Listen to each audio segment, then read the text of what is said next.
بدلیں زندگی۔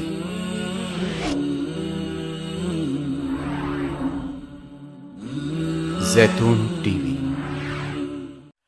دو کام کر لو ہر عبادت کے ساتھ، ایک اس عبادت کی توفیق پر اللہ کا شکر، اور اپنی تقصیر پر، اپنی کوتاہی پر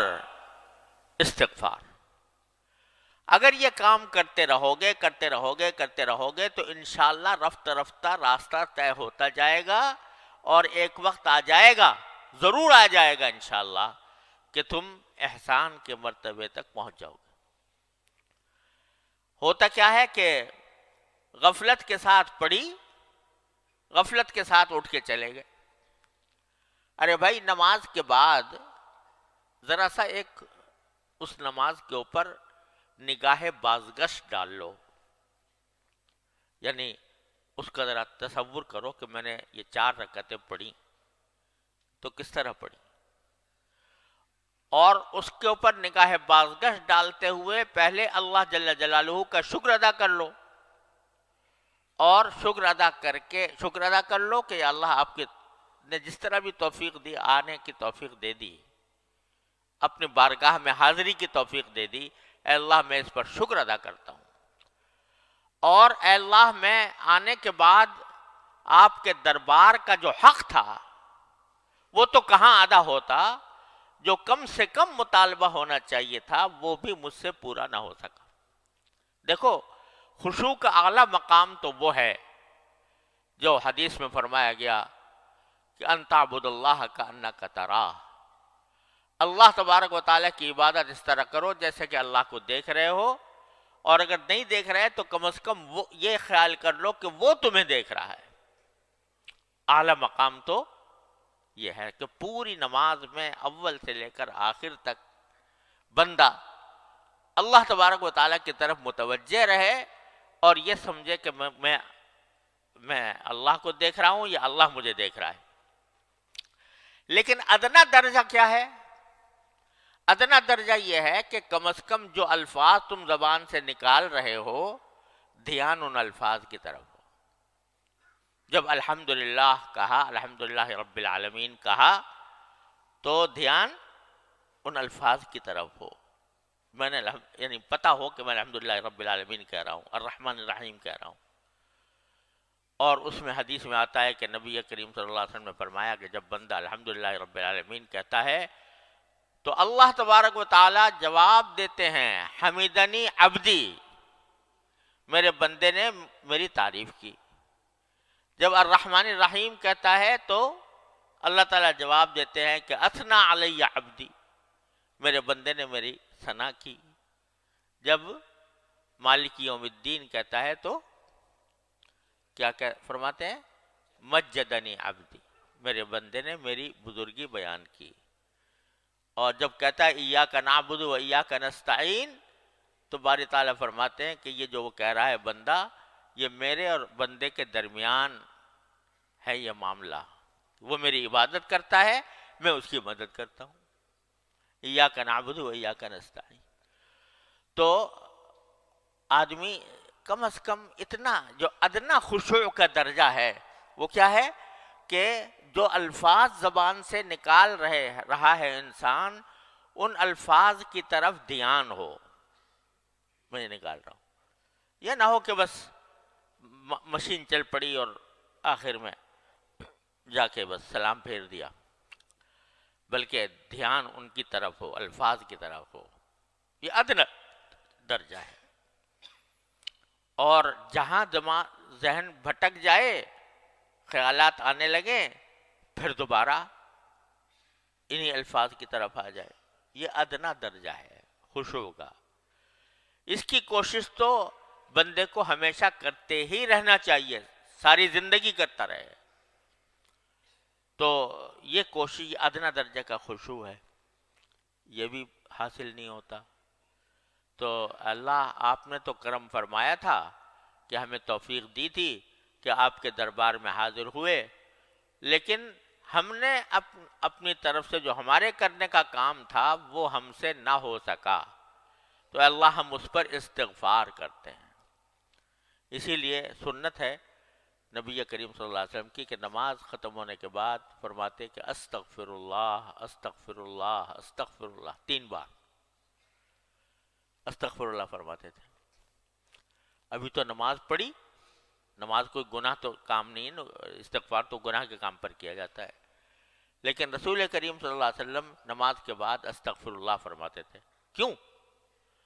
کہ اللہ توفیق تو آپ نے عطا فرمائی، لیکن میں آپ کی عبادت کا حق ادا کر نہیں سکا، میرا دل و دماغ ادھر بھٹکتا رہا۔ تو کیا ہوگا کہ میرے مالک کا کرم ایسا ہے کہ بندہ جب استغفار کرتا ہے، اس کی طرف رجوع کرتا ہے، اپنی عاجزی کا اعتراف کرتا ہے، اپنی بندگی کا اعتراف کرتا ہے، کہتا ہے کہ مجھ سے غلطیاں ہوئیں، مجھ سے کوتاہیاں ہوئیں، میں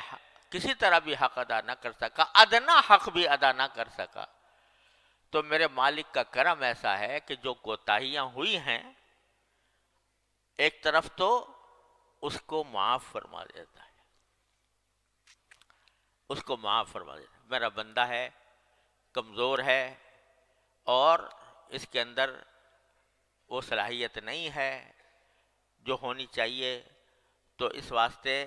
یہ مجھ سے رجوع کر کے اپنی ناتوانی، اپنی کمزوری کا اعتراف کر رہا ہے، اپنی تقصیر کا اعتراف کرتا ہے، تو میں اس کو معاف کر دیتا ہوں۔ معاف کرنے کے کیا معنی ہوئے؟ کہ جو کوتاہیاں ہوئی تھیں نماز کے اندر، وہ سب ان کے اوپر خط تنسیخ پھیر دیا اللہ تبارک و تعالیٰ نے۔ چل تیری نماز بھی قبول کر لی، جیسی کیسی تو نے پڑھی قبول کر لی۔ جب تو نے ہم سے رجوع کر کے کہہ دیا کہ یا اللہ مجھ سے نماز صحیح طریقے سے پڑھی نہیں گئی، تو چل ہم نے قبول کر لی، استغفر اللہ استغفر اللہ استغفر اللہ کہہ۔ تو عرض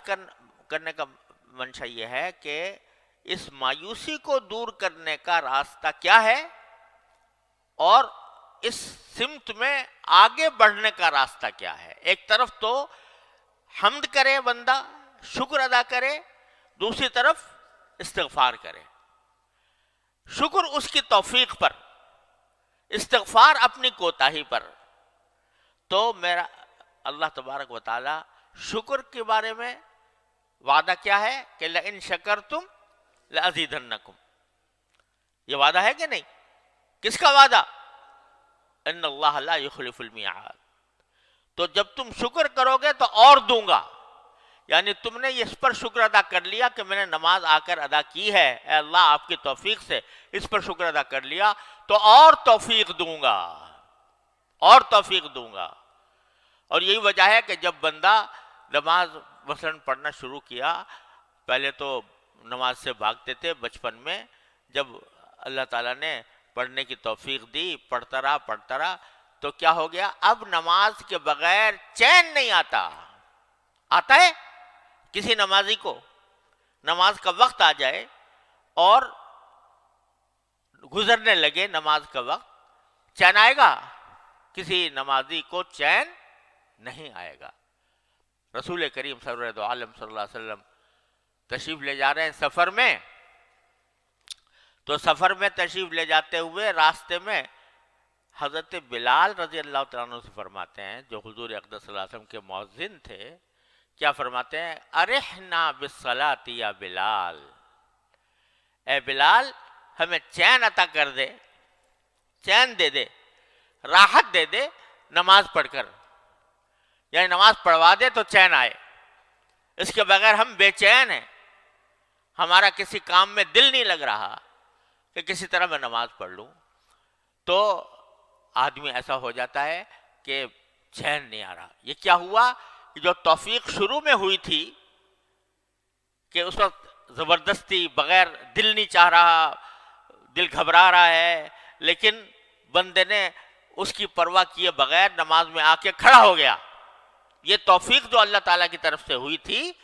اس پر جب بندے نے شکر ادا کیا تو اس کا نتیجہ یہ ہوا کہ اس نماز کی طرف توجہ اور نماز کی فکر اور اس کا خیال یہ بڑھتا چلا گیا یہاں تک کہ نمازی کو بغیر نماز پڑھے چین